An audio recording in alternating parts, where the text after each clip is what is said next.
We are with Dr. Jay Berenter at his office on the campus of Scripps Memorial Hospital. Good morning. Good morning.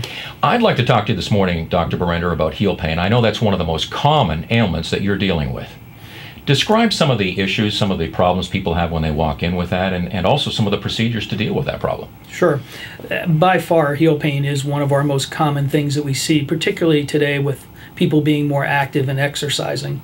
Unfortunately, there are a lot of things out there in terms of self-treatment and things you can read on the internet that are not necessarily accurate when it comes to dealing with heel pain.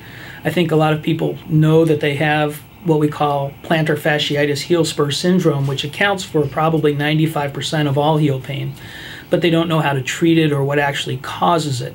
So there's a lot of misconceptions in terms of that it's a very difficult problem to treat, which it isn't, and what you actually do to make it go away quickly and effectively. A lot of treatments out there are directed at symptoms, and what we try to do is treat the underlying cause of the problem. Once you do that, it's a very easy problem to deal with, no downtime, and you're back to your normal activities and running and exercising like you like to.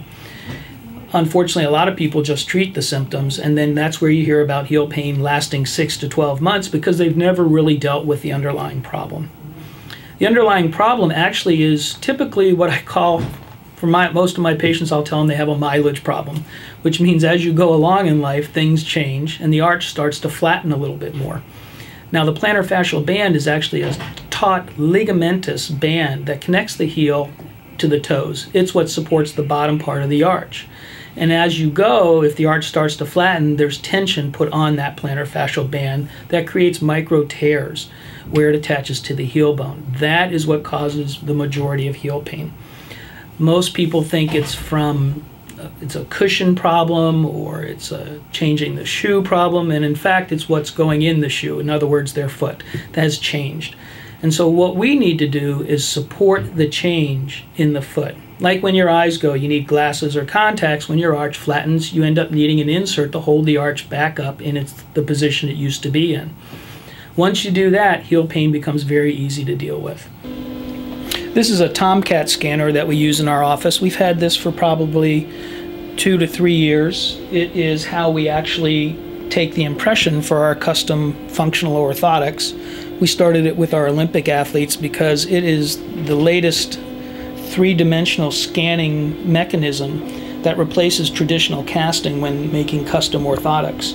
In the past, we had problems in terms of getting a patient to stay still for 5 or 10 minutes when the plaster was applied to their foot to capture the true impression of their foot. Now we put it on this scanner. It takes about literally 5 seconds. It scans the patient's foot and gives us a 3D image of the foot that then the lab that's making our orthotics can make a CAD design. They get a mold off of the 3D optics, and the orthotics that this generates are much more accurate. We send far fewer pairs back for adjustments, and our patients seem to be incredibly happy with the level of quality that this generates.